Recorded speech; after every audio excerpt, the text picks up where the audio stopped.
Guys,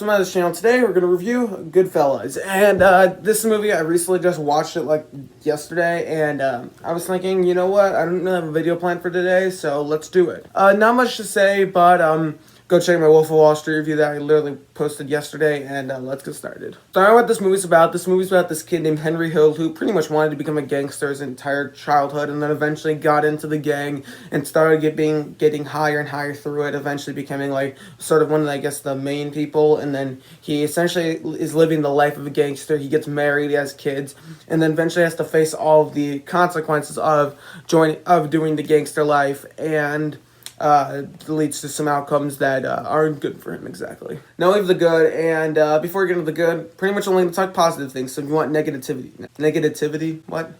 If you want negativity, not the right video for you. So yeah, in general, the good, and just like Wolf of Wall Street, Martin Scorsese is really good at just telling these true stories of people rising up and then getting brought down again, and Goodfellas are probably his two best attempts at that, and I think both of them are fantastic. But talking about Goodfellas here, I just think the story of Henry Hill is so compelling. Like, you can see like why he would want to join this gang or mob, and then you see how it's like affecting his life in both good ways and bad ways. And you see all the people he's meeting. You see him get married. You see him have kids, and you see him just go out through his life, and you see all good and bad choices that he makes. Mainly with like when he gets to Pittsburgh with doing the drug business, you can see how that's affecting him, and you just really are like on this journey with this character, and I think that's what just makes it so good. And yeah, and speaking of characters, Ray Liotta's fantastic in this role. I think he's just perfect as Henry Hill. He brings the emotional scenes when he needs to. He brings the, I wouldn't say there's any like legit emotional scenes, but you know, he's just fantastic here. He's just perfect. But I think the real standout is Joe Pesci as Tommy. He's just amazing here. He's just cracking all the one-liners, just standing up to people, even though he's like this little guy, and just shooting people in the foot, shooting people in the face, stabbing the guy in the trunk like at the beginning. And I don't know if he was nominated for an Oscar this movie, but I mean, if he was or wasn't, he should have. And he's just amazing in this role. This is like the perfect Joe Pesci role, sort of. Well, yeah, it is. And overall, he's just so fun in this role. I love him. And also you have Robert De Niro as Jimmy Conway. He's also amazing in this role, just like the other two. And I think what's so fun about him being here is that because he's like this older sort of guy that's been into the sort of mob business since longer than Tommy and Henry, which, well, obviously because he's older, which is kind of fun and interesting because like if you realize like he's been in a bunch of these movies before, mainly mob movies. Like I'm talking about The Godfather Part 2 and The Untouchables, there you go. So you could sort of see kind of that happen. I guess, I don't know, that's just a little note. But he's just kind of so smooth and just fun at in this role as Jimmy. Just the way he just plays it is just like, just so well. It's hard to describe what he does so well, but he's just perfect for this role and just fits it so well as he's like sort of mentoring Henry and Tommy as they get older, and he's just so perfect. He just plays every scene very well. But just like the Wolf of Wall Street, you got memorable scene after memorable scene, memorable character after memorable character. It's just, yeah, I'm also bringing that movie a lot because I have pretty similar things to say about both. So yeah, memorable scenes. You have the opening scene with Tommy stabbing the guy in the trunk. That's great. Also, there's a bunch of great scenes with Henry and Karen, where the first one, like when they're just walking down the aisle and then they're just meeting the people. For some reason, I've always just loved that scene. I can't seem to figure out why. You also have all the bits with Tommy, Jimmy, and Henry going on like hits and stuff, and mainly the one where they have to burn down the restaurant. That one's a lot of fun, as well as the where Tommy's hanging out the truck with the napkin gun. That's great. You also have the kind of near the end, you have the scene where like Tommy gets shot, and that's kind of like a shocking moment because, I mean, he had it coming because of what he's been doing the entire movie. There's just so many just amazing scenes and sequences here.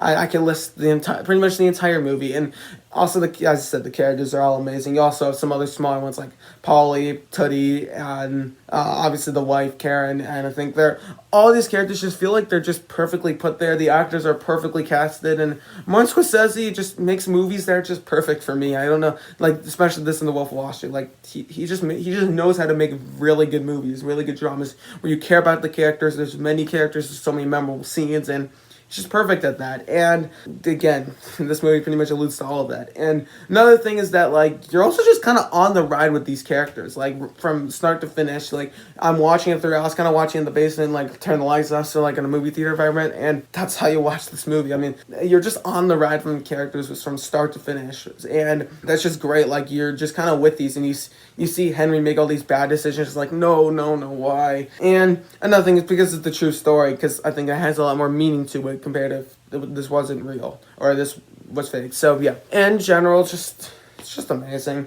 I just love what he was able to do, and this is another one of those movies that kind of just made my movies taste sort of kind of I guess evolve and mature a bit more, because like pretty much before that, I mean pretty much that's kind of when I think a while ago, like back in sixth grade, I was starting to watch movies that were starting out of my comfort zone, like saw Jaws for the first time, saw Nightmare on Elm Street, the Lord of the Rings movies, and then some other action movies, and then it took a while for me to actually like evolve my movie taste because I had like so much going on, and then I saw this movie back in like March of last year, and absolutely loved it. Came up to one of my favorites, and I just fell in love with it. I've seen it at least like 4 or 5 times since then, and it's just amazing. And like along with this and The Godfather and a couple other movies, I feel like now I think I'm at a point where like as much as I love watching like action movies and gunshot, as much it's Die Hard's still my favorite movie of all time. I always just love to go watch some of these like smaller dramatic films that are just well praised. Like I also just started watching Forrest Gump. Oh, I did watch Forrest Gump, and yeah, loved it. So I think this is kind of like an important movie to me because like it kind of evolved my movie taste a bit more, and I went to go see some other ones. Like I also saw The Departed not long after that. Absolutely loved that. That's another one of my favorites. Got to review that one sometime soon. And I think because of that, it's just a movie that I think will be very important to me as like life goes on. So that's just another thing. That's why this movie's so good. And I think I pretty much listed everything, and especially as you see Henry Hill's life go down, kind of one of my problems with The Wolf of Wall Street is that like I feel like once you get to that third act, it kind of like peters out a bit more, mainly because it's moving so fast, and this movie kind of does that too. But I think still like you're still captivated with this character, especially like once you get to that scene with where the helicopter's following Henry, and you're like, what is going on here? And then you realize, oh wait, it's narcs. Put him in, and then he goes broke, and then he ends up having to go into a witness protection system, and then all of that happens. And I just think everything about it just works so well. It's just such a captivating movie from start to finish, and I never really get bored of it. Like I bet it's a movie I could watch like constantly. It's very rewatchable and just amazing. Love it.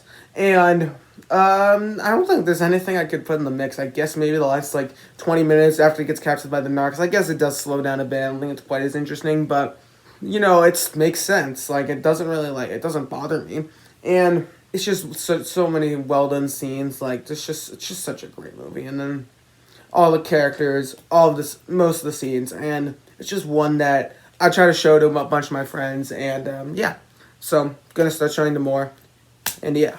For this movie's final score, as you can predict, I'm going to give it a 10 out of 10. And I rarely give it 10 out of 10 to movies. But I think like this and pretty much the rest of my top 10 of all time, I think this is like number 8 or number 7 on that list. Maybe number 8.